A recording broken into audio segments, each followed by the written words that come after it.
Oke, assalamualaikum warahmatullahi wabarakatuh. Pada video ini kita akan membahas soal fisika UTBK Preparation 3 Day 1. Kita akan bahas satu persatu, dan bagi kalian yang sudah menonton video ini, jangan lupa untuk menuliskan nama kalian di kolom komentar sebagai tanda kehadiran kalian di tugas terstruktur. Nah, kita akan bahas dari soal yang pertama. Di sini ada batang bermassa 1 kg dipanaskan pada tekanan tetap 100 kilopascal hingga suhunya berubah dari 20 derajat Celcius ke 50 derajat Celcius. Diketahui bahwa massa jenis, koefisien Moe panjang, dan kalor jenisnya berturut-turut adalah 8,92 kali 10 pangkat 3 kg per meter pangkat 3. Kemudian koefisien Moe panjangnya 1,7 kali 10 pangkat minus 5 per derajat Celcius, dan kalor jenisnya 387 Joule per kilogram derajat Celcius. Kemudian yang ditanyakan di sini adalah perubahan energi dalam proses ini. Nah, di sini yang terlihat adalah proses perubahan suhu ya, dari 20 derajat ke 50 derajat Celcius. Artinya ada energi kalor yang disebabkan oleh kenaikan suhu. Nah, kalau kasusnya seperti ini, kita bisa langsung gunakan rumus Q sama dengan MC delta T. Jadi yang kita gunakan hanyalah variabel massa, variabel C atau kalor jenis, kemudian suhunya. Nah, tadi kan suhunya dari 20 ke 50 derajat Celcius. Tinggal kalian masukkan variabel-variabelnya tadi sehingga diperoleh nilai Q atau energi kalornya itu adalah 11.610 Joule, atau kalau disederhanakan menjadi 11,6 kilojoule. Dan yang mendekati, kalau kalian cek di pilihan gandanya, di sana ada pilihan 12 Joule. Nah, itu untuk nomor 1 ya. Kemudian untuk nomor 2, di sini ada 2 buah gelombang yang dinyatakan dengan persamaan. Yang pertama, Y sama dengan A sin 3X dikurang 4T, dan Y sama dengan 2A sin 4X dikurang 3T. Pertanyaannya, kedua gelombang memiliki kesamaan pada besaran apa? Nah, di sini yang bisa kalian perhatikan yang pertama itu adalah nilai amplitudonya. Amplitudonya untuk persamaan 1 itu adalah A. Nah, mungkin kalian masih ingat ya, untuk persamaan umum gelombang itu adalah Y sama dengan A sin omega, A sin KX plus minus omega T. Nah, itu ya. Kalau misalkan kalian ingin menentukan amplitudo, berarti kalian tinggal lihat variabel yang nempel di A. Kalau misalkan di situ tulisannya A aja, berarti nilai amplitudonya adalah A atau 1 ya, 1A. Kemudian kalau untuk persamaan 2, itu nilai amplitudonya adalah 2A. Kemudian di situ kita juga bisa menentukan nilai fase awalnya atau posisi fase awalnya itu berapa. Nah, kalian bisa perhatikan untuk nilai fase atau theta itu adalah yang di dalam tanda kurung. Di situ yang di dalam tanda kurung untuk persamaan pertama 3X dikurang 4T. Nah, nilai tanda minus itu menunjukkan bahwa fase awalnya itu adalah di posisi 0. Sama dengan persamaan 2 ya. Di persamaan 2 juga 4X dikurang 3T. Nah, nilai negatifnya itu atau nilai minus itu menunjukkan bahwa fase awalnya itu ada di titik 0. Nanti kalau misalkan kalian menemukan nilai nilai omega T-nya itu adalah positif, berarti fase awalnya itu adalah di 1. Jadi theta 0-nya adalah 1. Kemudian di sini kalian juga bisa menentukan nilai frekuensi. Kalau frekuensi itu kalian bisa memperolehnya dari omega dibagi dengan 2pi. Nah, omega itu adalah angka yang menempel di T. Nah, di situ yang nempel di T adalah angka 4 untuk persamaan 1. Jadi frekuensinya adalah 4/2pi. Sedangkan kalau untuk panjang gelombang atau lambda itu mencarinya dari persamaan 2pi per K. Nah, nilai K ini adalah angka yang menempel pada variabel X. Nah, di situ di persamaan 1 yang menempel di X itu adalah angka 3. Sedangkan untuk cepat rambat itu cara menghitungnya V sama dengan omega per K. Omeganya tadi yang nempel di T, kemudian K itu adalah yang nempel di X. Makanya di situ cepat rambatnya adalah 4/3 untuk persamaan 1. Sedangkan untuk persamaan 2, caranya sama ya, cuman angkanya aja yang berbeda. Nah, sehingga untuk yang sama di persamaan 1 dan 2 ini adalah fase awalnya. Itu ya, fase awalnya adalah sama dengan 0. Kemudian untuk nomor 3, nah nomor 3 ini ceritanya ada sebuah bola yang terikat pada ujung tali yang dilepaskan dari titik A. Jika percepatan gravitasinya dilambangkan dengan G, maka laju bola ketika melalui titik B adalah, nah di sini kalian bisa perhatikan ada sebuah bola ya yang digantung, dan bola ini dia diberikan simpangan sampai ke titik A. Nah, titik B-nya itu adalah posisi setimbangnya, posisi kesetimbangannya ya di tengah-tengah. Jadi kalau misalkan, nah di sini ada X dan H. X ini adalah posisi ketika bola ini sedang disimpangkan ke titik A. Nah, cara menentukannya karena si bola ini ketika di titik A dia memiliki sudut alfa, maka nilai X ini adalah cos alfa. Nah, sedangkan tinggi H ini adalah posisi setimbangnya tadi ya. Posisi setimbangnya dan letaknya agak lebih ke bawah ya. Nah, untuk menentukan nilai H ini, maka 1 dikurangi dengan posisi X tadi. Nah, posisi X-nya kita sudah peroleh, itu adalah cos alfa. Jadi nilai H itu adalah 1 dikurangi cos alfa. Nah, kemudian kita bisa mencari kecepatan di titik B. Cara mencarinya kita bisa menggunakan persamaan hukum kekekalan energi mekanik di A dan di titik B. Nah, energi mekanik itu adalah penjumlahan antara energi potensial dengan energi kinetik. Nah, sedangkan untuk posisi A, di posisi A tidak ada energi kinetik ya, karena dia tepat akan dia akan berhenti posisinya, dia berhenti dan akan kembali ke titik B. Jadi di situ energi kinetiknya 0, sedangkan energi potensialnya maksimum MGH. Kemudian untuk di titik B kebalikannya. Di titik B energi potensialnya itu minimum atau 0 dan energi kinetiknya itu maksimum. Jadi setengah mv kuadrat. Jadi kalau dari persamaan ini kita bisa menentukan nilai V-nya.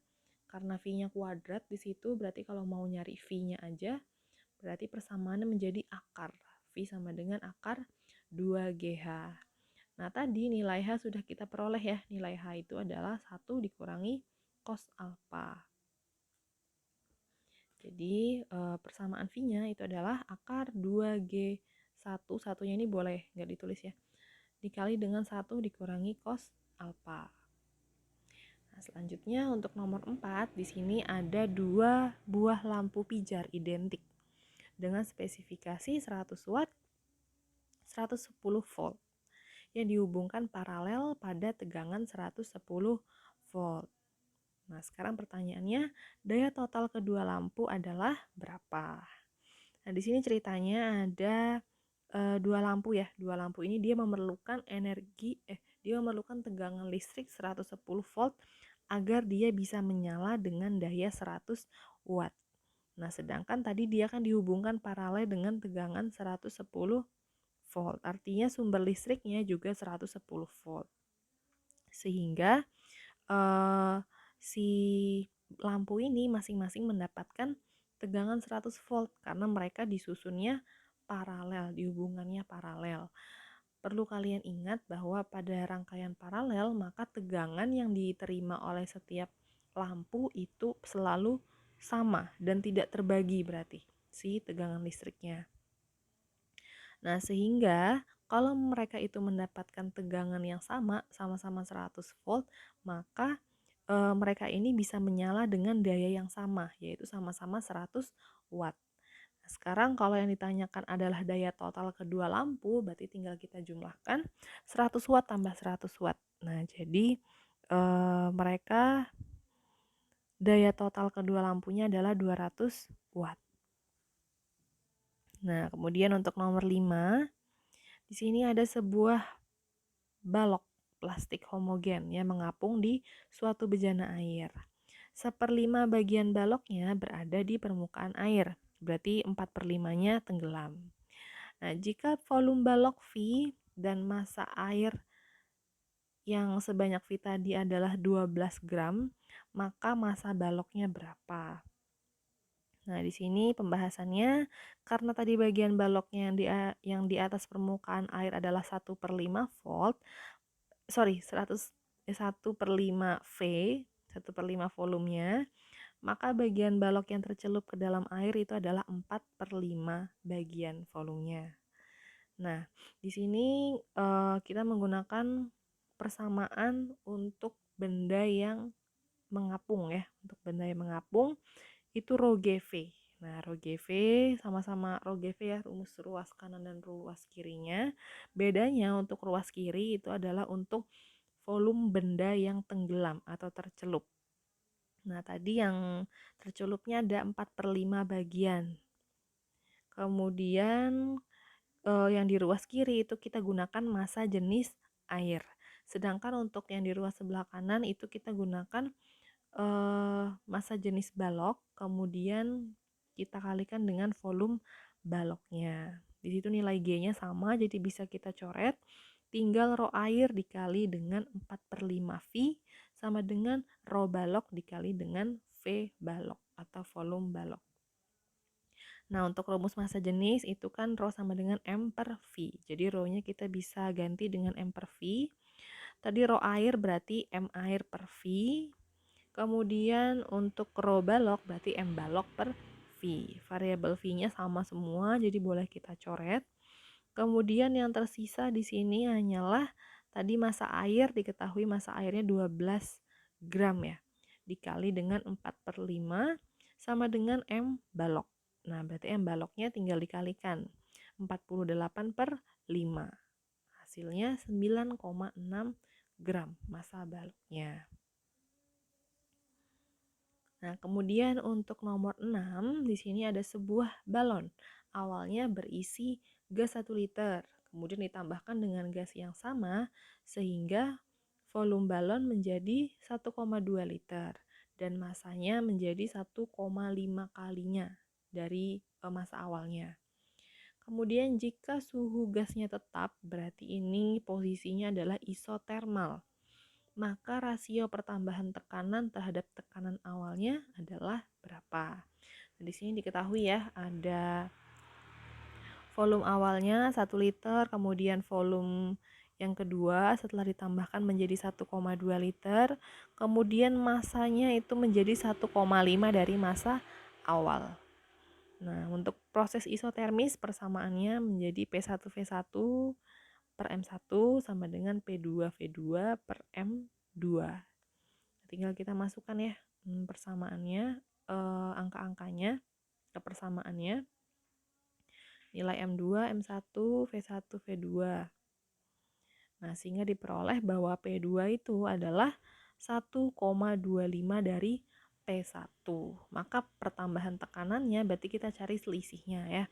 Kalau P2-nya tadi 1,25-nya P1, kemudian P1-nya kita anggap 1 ya. Jadi 1,25 dikurangi 1, berarti pertambahannya itu adalah 0,25. Nah, itu ya pertambahan tekanannya. Kemudian untuk nomor 7, di sini ada dua buah benda yang terhubung dengan tali ringan dan tidak elastik melalui suatu katrol yang masanya diabaikan.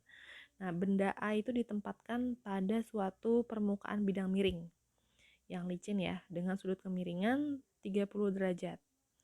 Nah, diketahui saat T sama dengan 0, saat waktunya sama dengan 0 detik, kedua benda dilepaskan secara bersamaan dari keadaan diam.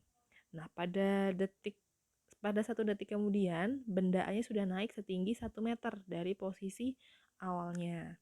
Pertanyaannya adalah rasio massa A dan B, atau perbandingan massa A dengan massa B. Ini gambarnya. Jadi benda A ini dia ditarik oleh benda B pada bidang miring ya. Nah, di sini langkah-langkah pengerjaannya, yang pertama kita bisa mencari dulu jarak tempuh atau jarak yang miring itu ya, yang ditempuh oleh benda A selama 1 detik. Nah, tadi kan diketahui bahwa dia posisinya bertambah 1 meter ketinggiannya. Jadi H itu sama dengan 1 meter. Kita ingin mencari nilai S-nya atau jarak yang ditempuh. Nah, kalau bidang miring seperti ini kita bisa menggunakan sin ya. Sin depan miring. Ya, sudut yang di depannya, panjang di depannya 1 meter, kemudian yang miringnya itu adalah S. Jadi kalau kita mau cari S, berarti S sama dengan H per sin 30. H-nya tadi 1 meter, kemudian nilai sin 30 itu adalah setengah. Berarti S-nya atau jarak yang ditempuh si benda tadi selama 1 detik itu adalah 2 meter. Kemudian kita bisa mencari nilai percepatannya, percepatan benda yang melewati S tadi ya, yang melewati lintasan miring tadi. S sama dengan V0T tambah setengah AT pangkat 2. S-nya 2 tadi ya, jaraknya ditempuh. Kemudian V0-nya nggak ada, awalnya diam ya, jadi 0. Yang kita masukkan cuma yang setengah AT pangkat 2. Tadi waktunya 1 detik, jadi T-nya kita ganti dengan 1. Sehingga kita peroleh nilai percepatannya adalah 4 meter per second.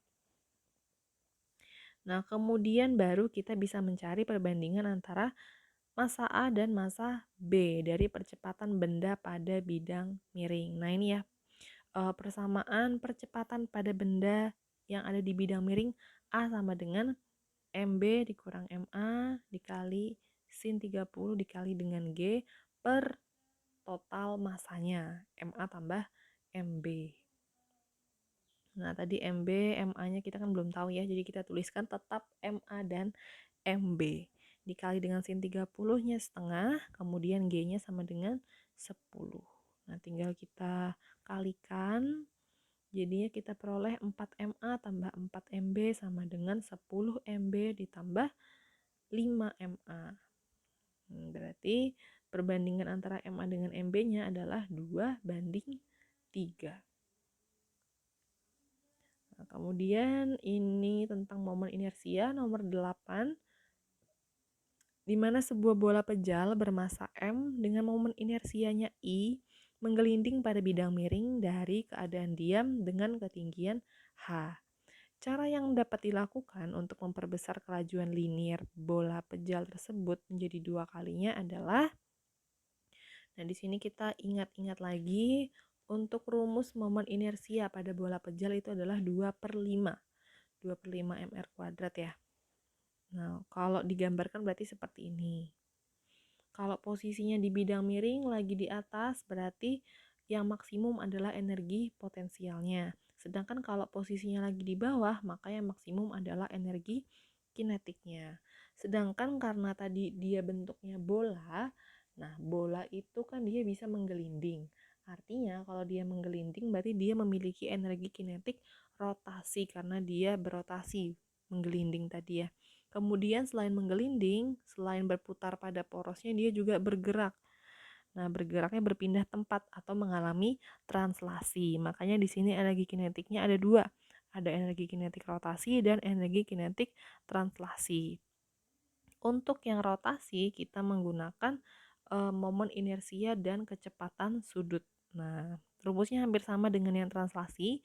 Kalau yang translasi itu rumus yang biasa ya, setengah mv kuadrat. Sedangkan kalau yang rotasi, m-nya berubah menjadi i atau momen inersia. Kemudian v-nya kecepatannya menjadi omega atau kecepatan sudut. Nah, tinggal kita masukkan ya. Karena di sini nilai i itu adalah 2/5 mr kuadrat karena bendanya tadi bola pejal. Kemudian omega ini kan bisa kita peroleh dari V per R. Karena omeganya kuadrat berarti omega kuadrat sama dengan V kuadrat per R kuadrat. Nah, di sini variabel yang sama bisa kita coret ya, R kuadrat bisa kita coret, sehingga tersisa MV pangkat 2 dan MV pangkat 2. Jadi bisa kita jumlahkan langsung 1/5 ditambah setengah dikali dengan MV pangkat 2. Sehingga energi kinetiknya itu 7/10 MV pangkat 2. Kemudian di sini jika bendanya menggelinding menuruni bidang miring, maka berlaku juga hukum kekekalan energi mekanik ya, di mana EK maksimum itu sama dengan EP maksimumnya. Tadi EK-nya kan 7/10 ya, 7/10 MV kuadrat, kemudian EP maksimum atau rumus energi potensial itu MGH. Berarti kalau mau cari V itu pakai akar 10 GH per 7. Nah, tadi permintaan di soalnya agar kecepatan liniernya menjadi 2 kali semula. Berarti variabel yang di dalam ini bisa kita kalikan dengan 4 ya, karena posisinya ada di akar. Nah, jadi kalau misalkan ingin menjadikan V-nya 2 kali, berarti 2 kuadrat itu adalah 4. Jadi yang kita bisa kalikan menjadi 4 itu adalah H-nya, kita jadikan 4H, atau G-nya yang kita jadikan 4G. Bendanya dijatuhkan dari planet yang memiliki gravitasi 4G. Yang paling memungkinkan itu yang H ya, ketinggiannya. Kemudian untuk nomor 9, di sini ada jika M0 itu adalah massa diam elektron dan C adalah laju cahaya di ruang hampa, maka elektron yang bergerak dengan kecepatan 0,8 C itu memiliki energi kinetik berapa? Nah, di sini kita hitung dulu ya nilai gamma. Gamma ini bisa kita anggap sebagai masanya ya, masanya kalau misalkan si elektron tadi bergerak dengan kecepatan 0,8 C. Nah, rumusnya yang ini ya. Untuk rumus gamma itu sama dengan 1 per akar 1 dikurangi V kuadrat per C kuadrat. Tinggal kita masukkan nilai V-nya tadi 0,8 C pangkat 2, sehingga nilai gammanya itu adalah 5/3. Nah, kalau kita ingin menentukan energi kinetiknya, tinggal dikurangi dengan 1. Jadi 5/3-nya kita kurangi dengan 1. Berarti 5/3 dikurangi 1 itu adalah 2/3. 2/3 M0C pangkat 2. Nah, itu ya. Kemudian untuk nomor 10 masih ada hubungannya ya. Kalau ini tentang efek fotolistrik. Di sini ada permukaan sebuah lempeng logam natrium yang disinari dengan seberkas foton yang memiliki energi 4,43 elektron volt. Jika fungsi kajian natriumnya itu 2,8 elektron volt, maka energi kinetik maksimum elektron yang dihasilkan adalah berapa? Nah, ini tinggal dikurangkan ya, yang ditanyakan adalah energi kinetik. Nah, energi kinetik itu tinggal mengurangkan antara E tadi dengan W0-nya. Ya, mengurangi antara energi yang 4,43 tadi, energi si foton tadi dikurangi dengan fungsi kerjanya atau W0, sehingga diperoleh besar energi kinetik yang dimiliki foton elektron yang keluar dari logam karena disinari foton tadi adalah 2,15 elektron volt. Kemudian untuk nomor 11 ini tentang pantulan gelombang ya. Gelombang ultrasonik dapat digunakan untuk memfokuskan kamera otomatis dengan cara menembakkan pulsa gelombang bunyi ke objek dan merekam respons baliknya menggunakan sensor. Pada uji awal, pulsa ditembakkan dari kamera tersebut ke objek yang berjarak 20 meter dan direspon setelah 120 milisecond. Nah, seseorang ingin menggunakan kamera tersebut pada objek serangga dan mendapatkan respon setelah 12 milisecond. Pertanyaannya, laju bunyi di udara dan jarak tembak kamera ke objek adalah berapa? Nah, di sini kita bisa lihat yang diketahui itu yang pertama jaraknya ya. Jarak objek yang pertama itu adalah 20 meter. Nah, di sini dituliskan sebagai S1 20 meter. Kemudian waktunya, waktu T1 berarti ya. T1-nya 120 milisecond atau setara dengan 0,12 second. Kemudian diketahui juga di sini waktu ya, waktu yang kedua ya berarti 12 milisecond atau 0,012 second. Yang ditanyakan adalah cepat rambat bunyi di udara atau V dan jarak tembak kamera ke objek atau S2. Nah, kita bisa cari dulu cepat rambat bunyi di udara. Karena ini kasusnya adalah pemantulan, berarti jarak yang ditempuh itu 2 kali jarak yang ini ya, jarak antara benda satu dengan benda yang lain itu dikalikan 2. Atau V sama dengan 2 kali S1 per T1 karena dia memantul ya. Jadi 2 kali 20 per 0,12. Diperoleh kecepatan rambat bunyinya adalah 333,3 meter per second. Baru kita bisa mencari jarak kamera ke objek. Kalau yang ini kita bisa menggunakan perbandingan ya, antara S dengan T, S2 per T2, S1 per T1. Tadi diketahui ya nilai T2-nya, T1-nya, dan S1-nya, berarti jarak kamera ke objeknya itu adalah 2 meter. Kemudian, nah ini tentang gaya kolom ya. Nomor 12, jumlah muatan dari dua buah muatan Q1 dan Q2 itu adalah minus 6 mu kolom. Jadi Q1 tambah Q2 itu hasilnya minus 6 mu kolom. Nah, jika kedua muatannya dipisahkan sejauh 3 meter, maka masing-masing muatan itu merasakan gaya listrik sebesar 8, ini ada kesalahan penulisan ya. Harusnya ini mili Newton. Nah ya, MN harusnya, M kecil, N besar. Nah, pertanyaannya adalah besar Q1 dan Q2-nya itu berapa? Nah, kita tuliskan dulu bisa yang diketahuinya ya. Yang pertama itu adalah hasil penjumlahan dari Q1 dan Q2 itu adalah minus mu kolom, minus 6 mu kolom atau minus 6 kali 10 pangkat minus 6 kolom. Kemudian jaraknya, jarak mereka tadi 3 meter. Kemudian gayanya, gaya kolomnya adalah 8 mili Newton, MN ya, atau setara dengan 8 kali 10 pangkat minus 3 Newton. Nah, yang pertama ini kita gunakan rumus yang biasa kita gunakan untuk gaya kolom ya, gaya listrik. Gaya listrik statis F sama dengan K Q1 Q2 per R pangkat 2. Tadi kan hasilnya minus ya, hasil penjumlahannya adalah minus, berarti yang kita hitung di sini, yang kita masukkan rumus adalah nilai negatif juga. Nah, F-nya tadi 8 kali 10 pangkat minus 3, kemudian nilai K itu 9 kali 10 pangkat 9 dikali Q1 kali Q2 per R pangkat 2 atau 3 pangkat 2. Nah, di sini nilai 9 bisa dibagi dengan 3 kuadrat ya. Jadi Q1 kali Q2 itu adalah minus 8 kali 10 pangkat 3 per 10 pangkat 9. Jadi Q1 kali Q2 itu adalah minus 8 kali 10 pangkat minus 12. Kemudian, nah diketahui kan tadi bahwa penjumlahan dari Q1 dan Q2 itu adalah minus 6 kali 10 pangkat minus 6. Artinya, kalau misalkan kita ubah posisinya ya, Q1 itu adalah minus 6 kali 10 pangkat minus 6 dikurangi dengan Q2. Nah, boleh kita substitusikan. Tadi kan Q1 kali Q2 kan minus 8 kali 10 pangkat minus 12.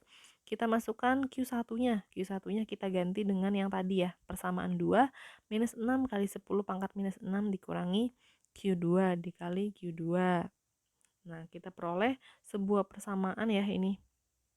Q kuadrat tambah 6 kali 10 pangkat minus 6 Q2 dikurangi 8 kali 10 pangkat minus 12. Mungkin ada yang masih ingat ya di matematika, kalau misalkan ada persamaan kuadrat seperti ini, kita bisa menentukan variabel Q2-nya. Nah, jadi kalau misalkan yang di tengah itu hasil penjumlahannya, kalau yang di posisi ini ada posisi A, posisi B, dan posisi C ya. Nah, yang posisi A itu yang Q2 kuadrat. Kemudian posisi B-nya itu 6 kali 10 pangkat minus 6 Q2. Dan posisi C-nya itu minus 8 kali 10 pangkat minus 12. Nah, kalau nggak salah ini yang di posisi B itu adalah hasil penjumlahan ya. Jadi 4 dan 2. Nah, itu kalau dijumlahkan hasilnya kan 6. Kemudian yang di 8 itu adalah hasil perkaliannya, posisi C tadi ya. Perkalian antara 4 dengan 2 itu adalah 8. Sehingga nilai Q1 dan Q2 itu ada yang 4, ada yang 2. Nah, tadi karena yang diminta adalah negatif, hasil penjumlahan yang negatif, maka dua-duanya kita beri tanda negatif. Jadi nilainya adalah minus 4 dan minus 2. Atau minus 2 dan minus 4. Itu ya. Kemudian nomor 13, nah ini tidak ada hitungannya. Di sini cahaya monokromatik merambat melalui 3 medium. Nah, itu ada medium gelas, air, dan gelas lagi. Cahaya ini mengalami perubahan fase ketika apa? Nah, di sini ya di pembahasannya, cahaya akan mengalami perubahan fase jika dia memantul dari medium yang renggang ke medium yang lebih rapat. Nah, di sini medium air itu lebih renggang daripada medium gelas. Nah, jadi jawabannya adalah perubahan fasenya terjadi jika cahaya dipantulkan oleh permukaan 2. Permukaan 2 itu dari air ke gelas. Kemudian nomor 14 ini adalah jarak sumbu kedua roda depan terhadap kedua sumbu roda belakang pada sebuah truk ini ya. Ini fenomenanya pada truk yang memiliki massa 3000 kg. Nah, jarak sumbu roda depan dan belakangnya 3 meter.